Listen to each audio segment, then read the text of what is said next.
Bonjour, c'est Laurent, des Joyeux Gribouilleurs. Bienvenue sur ma chaîne YouTube, c'est ma première vidéo. Et aujourd'hui, je vais vous parler de comment mettre des expressions sur vos visages.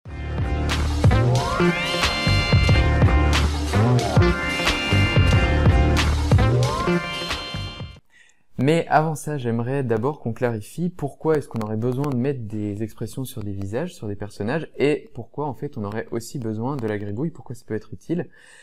Et donc en fait, figurez-vous que la gribouille, ça peut vous aider dans le monde professionnel si jamais vous voulez éclaircir des projets, donc si vous voulez les expliquer plus simplement. Donc ça peut être parce que vous êtes entrepreneur, ou alors parce que vous êtes chef de projet, ou parce que vous êtes manager et que vous avez un projet avec votre équipe. Et finalement, en fait, ce qui peut se passer dans certains cas, c'est que vous allez être super enthousiaste avec votre projet, vous allez en parler, d'accord ? Vous allez vouloir que les gens le likent. Mais finalement, quand vous en parlez simplement comme ça, vous vous rendez compte que les réactions en face, c'est pour le moins en fait dubitatif, voire un petit peu interrogatif. Donc en fait, pour éviter ça, qu'est-ce que vous allez faire ? Vous allez passer par la gribouille. Finalement, vous allez essayer de représenter clairement quel va être le problème que vous voulez résoudre au départ, par quelles étapes vous allez passer et pour atteindre finalement quel résultat, donc quel est le trophée que vous voulez atteindre à la fin. Et donc peut-être que vous allez avoir besoin d'itérer pour trouver la façon claire de l'expliquer, mais en tout cas une chose est sûre, c'est qu'une fois que vous en serez passé par là, a priori vous allez être capable de communiquer beaucoup plus simplement sur votre projet. Vous aurez simplement ce visuel-là à montrer, quel est le problème au départ, quelles sont les étapes, et du coup, qu'est-ce qu'on va chercher à atteindre.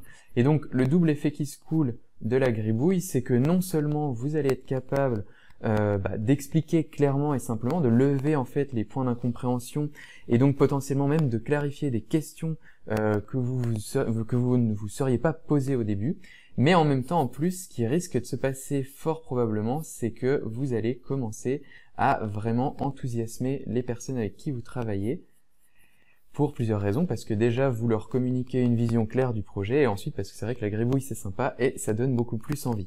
Donc voilà, un autre avantage de la gribouille, ça va être aussi finalement, si jamais vous voulez retenir des informations, plutôt que de devoir essayer de vous faire des notes écrites d'un livre compliqué, d'accord, vous savez pas vraiment finalement comment est-ce que vous allez pouvoir retenir tout ça dans votre petite tête, et bien finalement passer par la gribouille pour simplifier en schématisant les différents concepts et la relation qu'il peut y avoir entre tout ça pour construire une image globale, ça va vous permettre derrière de vous en souvenir beaucoup plus simplement, d'avoir les idées claires, et finalement vous allez retenir cette image-là que vous aurez construite pendant beaucoup plus de temps, donc potentiellement même pendant plusieurs années. Donc au final, voilà un petit peu pourquoi la gribouille c'est bien, pourquoi la gribouille c'est important.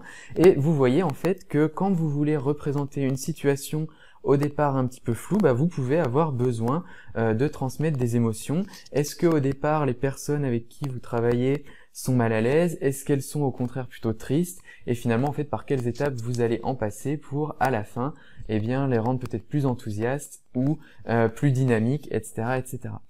Donc finalement, si je résume, on a besoin de la gribouille pour pouvoir expliquer simplement ces projets et les mettre en valeur de façon assez rapide. On n'est pas là non plus pour faire de l'art, mais finalement on veut être capable de représenter simplement et clairement ce qu'on veut faire, et notamment des fois ça peut être utile de représenter les émotions des personnes dans une situation donnée pour justement montrer qu'on les amène de cette situation-là à une autre à travers le projet ou à travers les solutions qu'on veut mettre en place.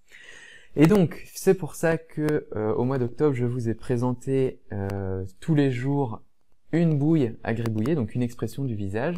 Et donc, vous en avez maintenant 31 dans votre petit panier, sauf que ça peut être compliqué de se souvenir comment est-ce qu'on représente l'air au bout du rouleau, par exemple, ou des choses comme ça. Donc 31, ça fait beaucoup. Donc moi, ce que je vous propose, ça va être plutôt de vous donner 6 grandes catégories d'expressions du visage à retenir, que vous allez derrière pouvoir réutiliser pour retrouver en fait voilà 31 ou plus autres expressions. Donc vous avez 6 catégories d'expressions et vous en avez 4 qui vont se baser sur l'expression des sourcils. Alors là notamment vous allez avoir quand votre personnage a des sourcils comme ça, d'accord, donc ça c'est cette position de sourcil, ça va traduire en fait grosso modo l'idée de faiblesse. Donc si votre personnage est dans une position de faiblesse, vous allez pouvoir sans hésitation lui représenter des sourcils comme ça. Donc par exemple quand ils sont timides, quand ils sont tristes, etc. Après vous allez avoir une autre possibilité qui va être toujours au niveau des sourcils, un air un petit peu agressif, d'accord. Donc là c'est comme si vous faisiez des sourcils un peu froncés. Donc là si vous mettez ça sur un visage, ça donne ceci. Donc là, par exemple, là, on avait vu l'air malfaisant. Vous pouvez avoir aussi l'air énervé, etc., etc. En tout cas, donc là, hop, je fais d'ailleurs l'air triste. En tout cas, vous pouvez retenir que cette disposition de sourcil-là vous donne un petit peu l'impression d'être agressif. Donc agressivité pour vos personnages. Donc voilà les deux premiers. Ensuite, toujours au niveau des sourcils, vous pouvez avoir cette forme de sourcil là pour traduire l'idée de surprise. D'accord, donc concrètement, hop, ça va donner quelque chose comme ça sur vos personnages. Hop, vous avez ensuite les deux yeux, une bouche grande ouverte. Et voilà un petit peu l'air de surprise. Après, vous allez avoir d'autres dérivés, hein, donc l'air stupéfait, etc., etc.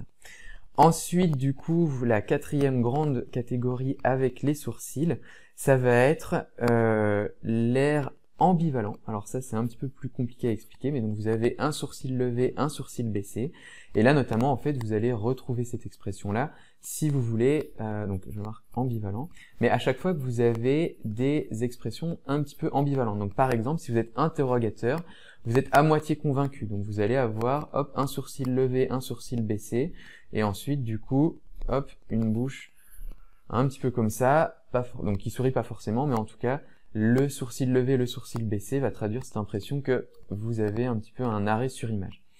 Donc voilà un petit peu pour les 4 grandes catégories de sourcils. Et maintenant, vous avez 2 types d'yeux qui vont traduire aussi quelque chose. Donc notamment, vous avez les yeux grands ouverts qui, le plus souvent, peuvent traduire de la peur. D'accord, donc là, par exemple, hop, si vous faites comme ça, hop, avec une bouche comme ça, eh bien, vous pouvez facilement transmettre l'impression de stupeur, de peur, etc. Donc, voilà. Et donc, du coup, le dernier regard que vous pouvez faire pour animer vos personnages, donc la dernière catégorie, ça va être en fait la catégorie de la supériorité, quand vous avez les yeux baissés comme ça. Et après, donc, ça peut se traduire de différentes, donc supériorité, ça peut se traduire de différentes façons, hein. Par exemple, si vous voulez être rassurant avec quelqu'un, hop, vous allez avoir quelque chose comme ça. Si au contraire, vous voulez être condescendant, eh bien, vous allez avoir comme ça, hey, c'est moi, etc. Et donc ensuite, après, voilà, vous pouvez jouer toujours avec ses sourcils, avec ses yeux, pardon, avec ce regard pour traduire un petit peu l'idée de supériorité. Donc si je résume au final, vous avez 6 grandes catégories d'éléments que vous pouvez mettre sur un visage pour traduire des grandes catégories d'expressions. Donc vous avez l'idée de faiblesse, vous avez l'idée de surprise, vous avez l'idée d'agressivité, de colère, et vous avez l'idée d'ambivalence. Et donc tout ça, ça va être au niveau des sourcils. Et ensuite, vous avez au niveau du regard la possibilité d'avoir des yeux grands ouverts pour le plus souvent traduire l'idée de peur. Et vous avez aussi la possibilité d'avoir un regard dirigé vers le bas, donc qui traduit un petit peu l'idée de supériorité. Et ça, c'est vraiment avec le regard. Voilà, donc au final, en fait, moi, ce que je vous invite à faire, ça va être de jouer avec un petit peu tous ces éléments-là pour retrouver les 31 bouilles que je vous ai proposées pendant le défi, sachant qu'en fait, vous pouvez aussi les combiner. Par exemple, pour quelqu'un qui va être excédé, on va avoir des sourcils comme ça qui vont traduire une colère, une agressivité, un regard dirigé vers le bas qui est un petit peu condescendant, et ensuite du coup une bouche qui va émettre de la fumée, d'accord?